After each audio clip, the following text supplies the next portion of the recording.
Pero sí les quiero decir que, pues obviamente yo siento que están como mandando como un mensaje, porque sabemos que detrás de todo esto, la mano que mece la cuna, pues es este señor que está patrocinando un montón de organizaciones narcopolítico-empresariales, Claudio González X. Eso es muy claro y es muy evidente. Ahora, tocando el tema de la seguridad pública, efectivamente, la policía que llegó no era policía de la demarcación territorial, es decir, de la alcaldía. Era policía, o sea, no era la policía auxiliar complementaria que normalmente la alcaldía paga por ese servicio para incrementar la seguridad en la alcaldía, por parte de la alcaldía, lo repito. Ellos eran, en este caso, policías de lo que antes era el grupo de granaderos, creo que ahora le llaman el grupo de policía metropolitano, tienen otro nombre, prácticamente es lo mismo, pero no traen armas, no traen toletes, no, nada más traen escudos y su equipo táctico, nada más. Entonces, ahora, ellos dependen directamente del gobierno central, del gobierno de la Ciudad de México. Fíjense bien, ellos normalmente siempre están a un costado de la Suprema Corte de Justicia de la Nación y del Zócalo. Para los que andamos por ahí o cuando caminamos por esa zona, por lo menos siempre hay 2, 3 camiones de estos policías y ahí están los policías y en cuanto es necesario salen, ¿ok? Sí se solicitó el apoyo, es cierto. Sí llegaron, pero no llegaron a violentar, llegaron a ponerse en medio, pero era toda una trifulca y un agarrón, pues también a ellos les tocó. Y obviamente empezaron a cubrir con sus escudos, ahí podemos ver, porque estaban aventando objetos hacia los manifestantes, hacia los obradoristas que estaban en las gradas de la Suprema Corte, ¿ok?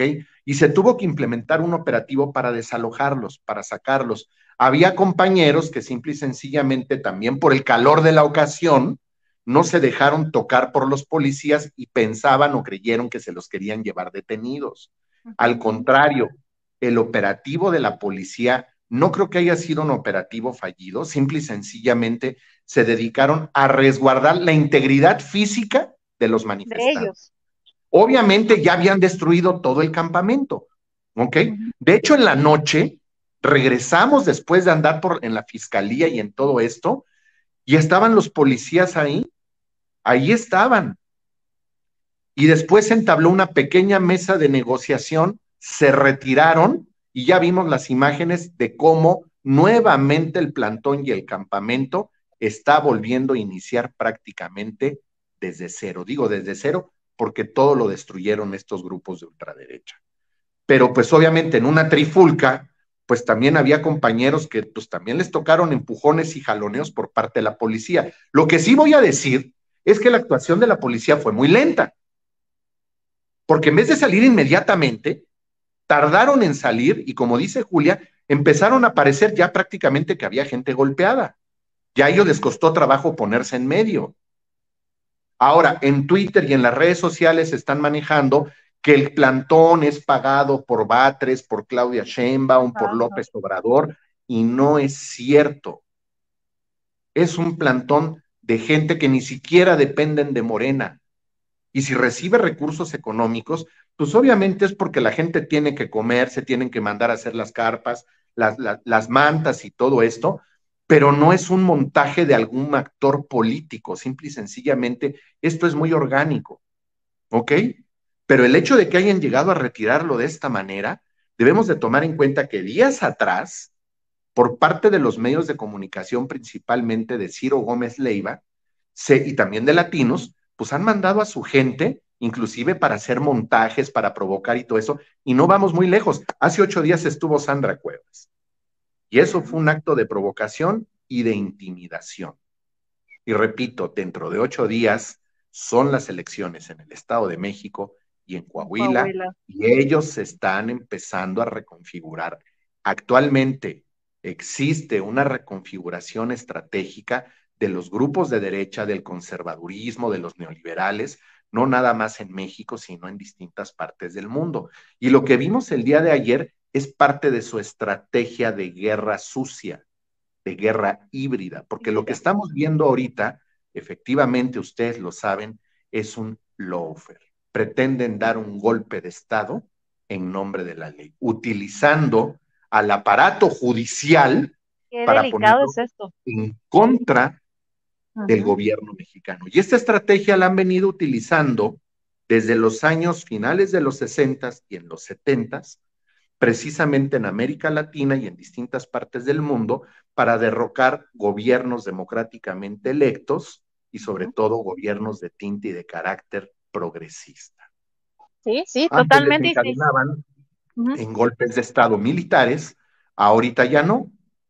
Ahorita tienen que utilizar al aparato y al poder judicial para producir un ablandamiento de lo que vienen siendo las estructuras gubernamentales, lo voy a decir así, de esta cuarta transformación.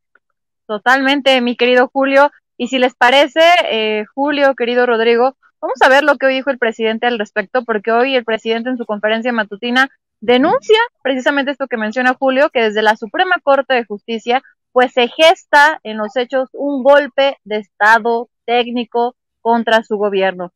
Dice el presidente, estos fallos lo que buscan es neutralizar al Ejecutivo y con ello buscan cancelar un poder. Vean lo delicado que es esto que menciona el presidente de la República, que lo exhibe, lo denuncia. Vamos a ver y escuchar. Adelante, querida David. Y van a seguir, ¿no? Queriendo parar las obras, pero no van a poder, porque de acuerdo a la Constitución, a las leyes, tenemos nosotros el derecho de hacer obras en beneficio del pueblo.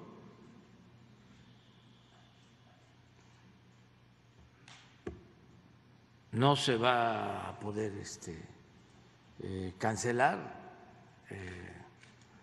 las obras, no se puede. O sea, una cosa es que violen la Constitución. A ver, que me digan los ministros si no la están violando, cobrando más de lo que cobra el presidente. Y otra, pues, es ya querer dar un golpe de Estado neutralizando al Poder Ejecutivo. O sea que ya no ejecutemos nada. Es cancelar un poder. Sería un golpe de Estado técnico. ¿Mande? Con los mandatos judiciales. Sí, un senador del PAN presentó una iniciativa, luego la retiró.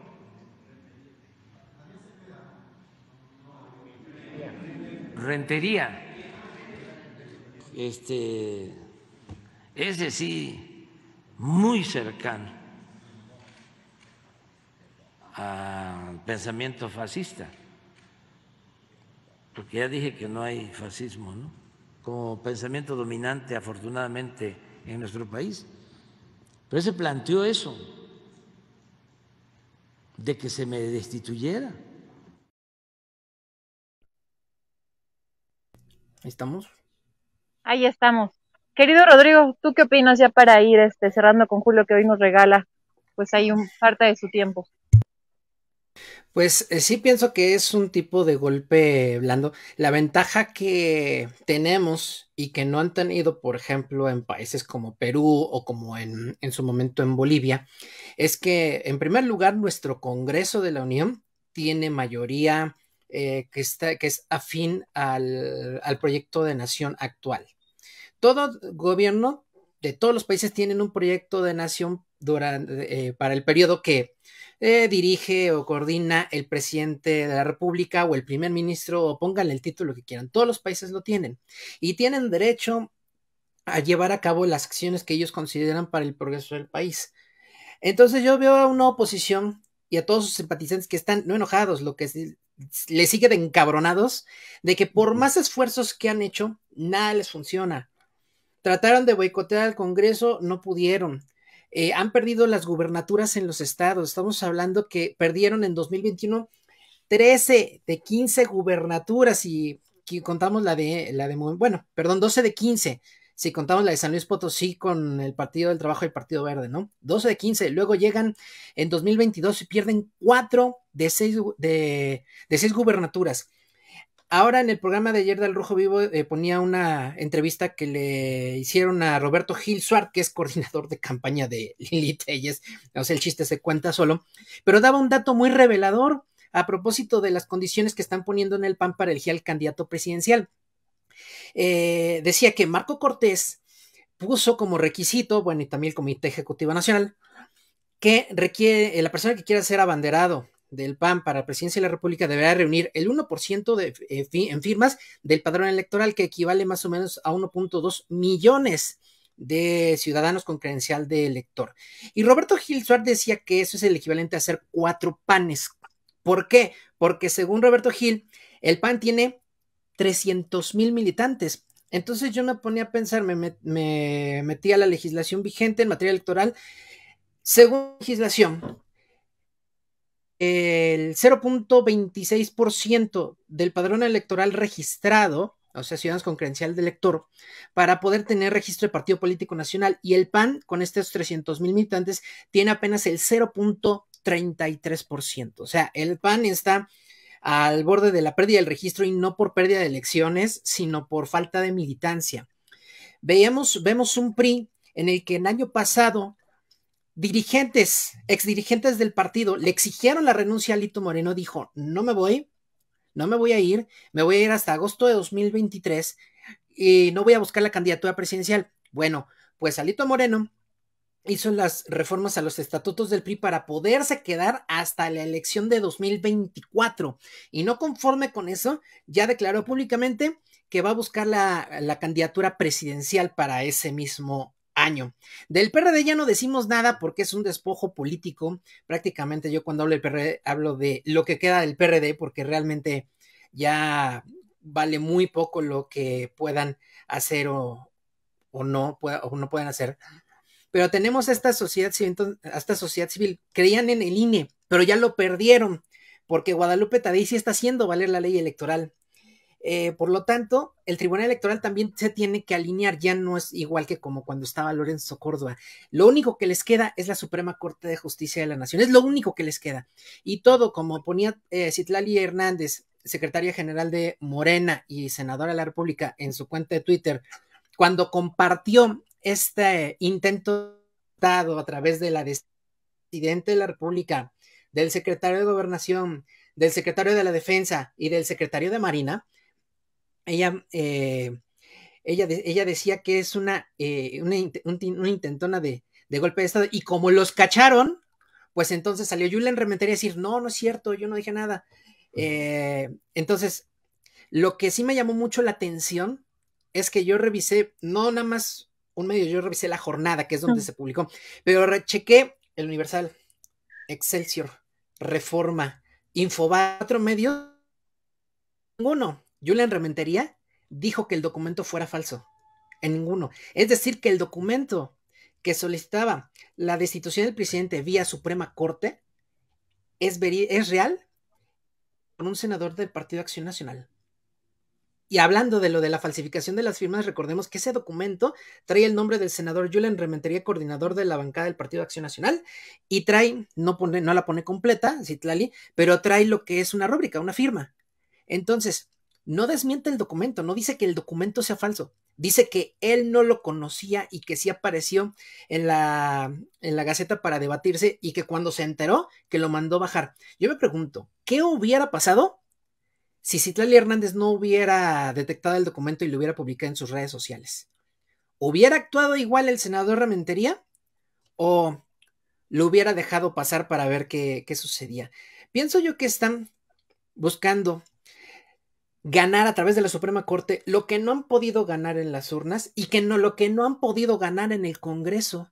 Porque recordemos por qué tiraron el Plan B. No lo tiraron por violaciones a derechos humanos. Esa fue una jalada que sacó Javier Lainez Potisek de la manga diciendo que violaba presuntamente los derechos humanos de todos los ciudadanos para poder justificar la invalidación de todo, la suspensión primero de todo el plan B. O sea, se están sacando de la manga bajo la premisa de que los ministros de la Corte interpretan la Constitución.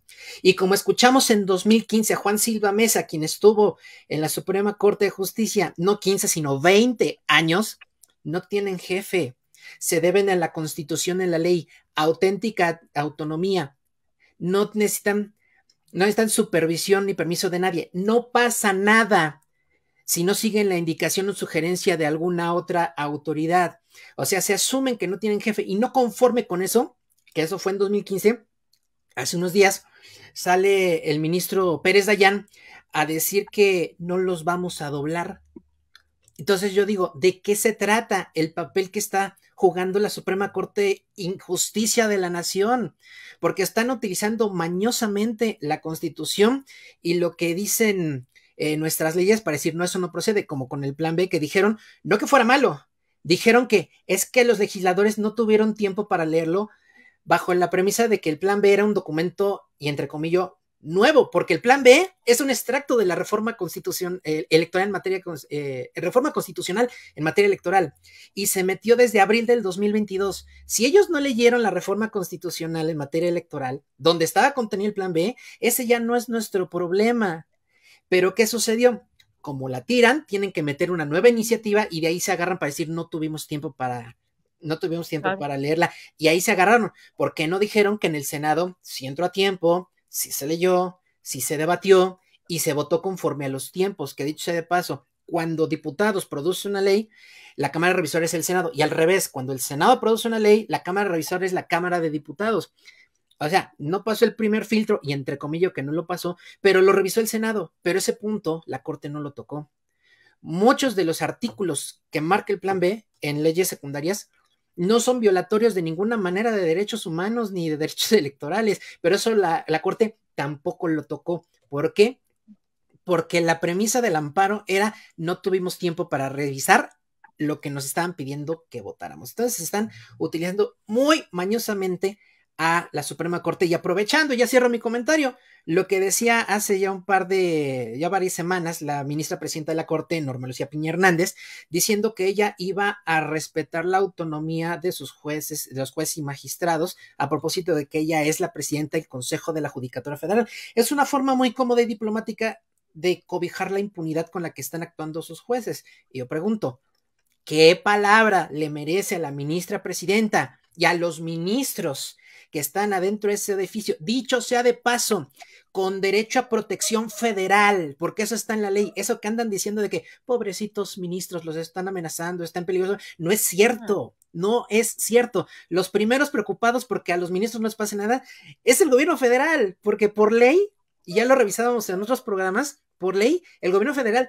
tiene que proteger la integridad de los ministros y de toda persona adentro y afuera de la Suprema Corte de Justicia de la Nación. Entonces, ¿qué palabras le va a merecer a estos ministros y a este pseudopoder judicial, a esta pseudo Suprema Corte de Justicia, porque no la puedo llamar de otra forma, por la abierta agresión a todas luces y violación de los derechos de las personas que se estaban manifestando libremente de acuerdo a lo que la ley les permite? Porque como se ha dicho constantemente, cartulinas, mantas, arengas, consignas, nada que implicara una agresión física ni que pusiera en peligro la integridad de alguna persona, ya sea de los ministros o del personal que los ocupa. Entonces, yo quiero ver cómo va, primero qué palabra le va a merecer a los ministros, a la ministra presidenta, a la propia Suprema Corte, y también cómo va a actuar el Poder Judicial de la Ciudad de México, porque al final de cuentas, hasta ahorita, esto es un presunto delito del fuero local, lo tiene que perseguir la Fiscalía de la Ciudad de México.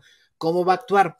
En mi opinión, pienso que hicieron lo correcto al levantar las denuncias, porque muchas veces se queda en redes sociales, ya lo denunciamos públicamente en redes sociales. No, a ver, ni Twitter, ni Facebook, ni Latinos, ni el Universal, ni el Reforma son ministerio público, y ni Loret, ni Leo Zuckerman, ni Enrique Krause son jueces ni magistrados. Se tiene que hacer conforme a lo que dice la ley y tienes que acudir a un ministerio público local o federal para levantar una denuncia. Ya dieron el primer paso y qué bueno que lo dieron. Ahora falta ver cómo actúa la Corte. Y además, en balde su numerito de ayer, porque como yo le decía en mi programa anoche, y sucedió yo creo que antes de tiempo, porque yo decía en el transcurso de la semana, no, pues los manifestantes ya regresaron, porque de este lado de la barda estamos acostumbrados a la protesta civil, o sea, es una costumbre que se ha seguido al paso de los años. ¿Qué hacen la ultraderecha? Protestan en dominguito, a mediodía, en tiempo que les sobra, y luego de ahí, después de hacer su desmadre, se fueron tan tranquilos a desayunar al centro histórico, y al ratito vamos a ver cómo va a decir Sandra Cuevas, la derrama económica en el centro histórico, en la alcaldía Cuauhtémoc. O sea, también ese detalle de la señora Sandra Cuevas, que se ha convertido en uno de los bufones, ya no sé qué tan involuntarios de este sexenio al final de cuentas. Y pues solidaridad por supuesto, y lo que se necesite de este lado en mis redes, en los programas, para lo que se necesite difundir, estamos puestos para lo que se ocupe, y si necesitan un espacio, con mucho gusto, mis espacios crítico político oficial y los espacios que tengo en Ciline MX están abiertos también para lo que se necesite difundir y dar a conocer a la ciudadanía en general. Oye, Ro, pues muchas gracias, querido Julio, también muchísimas gracias. Nos enviaste también un videíto que es con el que ya quiero cerrar, porque estos señores de blanco con sombrerito, pues también llegaron y quitaron, destruyeron este memorial de los niños que murieron en la guardería ABC, así de inhumanos, de animales, estos sujetos. Vamos a ver, mi querida Adri, este video que les envié. Y fíjense Adelante. que con esas cruces no, estuvieron atacando y las estuvieron lanzando a los manifestantes. No. Y en esa manifestación barrieron con el memorial de los niños que murieron calcinados en la guardería ABC. Y en esa manifestación convocada por los Chalecos MX venía Margarita Zavala. No, veo, sí, la desfachatez. Por si lo anterior no fuera suficiente. Por si así la grosería. Vamos a ver este video, mi querida Adri, que fue los que envié el último. A ver si los tenemos. Vinieron los fifís y tiraron todas las cruces de los niños del ABC. Les valen madre. Si no tienen sentimientos para estas cruces que no respetaron del ABC, ¿qué podemos esperar de las pinches fifís que tienen puro pinche dinero? Tiraron las cruces del ABC de los bebés, no las respetaron los fifis que vinieron a defender a esta piña mierda que es. Y tiraron las cruces del ABC de todos los niños que murieron quemados en el ABC. Los fifis no respetaron esa cruz, no tuvieron corazón de respetar la cruz de los bebés. Vinieron a tirarlos las fifis, no tuvieron corazón ni se apiedaron de las cruces de los niños del ABC. No tienen corazón los fifís. Y vinieron a mear y se echaron a correr como lo que son pinches fifís que nada más tienen dinero a defender a esta mierda de piña y al juez corrupto que se llama ahora Tamalito. Híjole. Sí. No, bueno. Y ahí también tenemos estas dos imágenes, Adri, a ver si nos las puedes poner, de cómo quedaron ahí las cruces tiradas.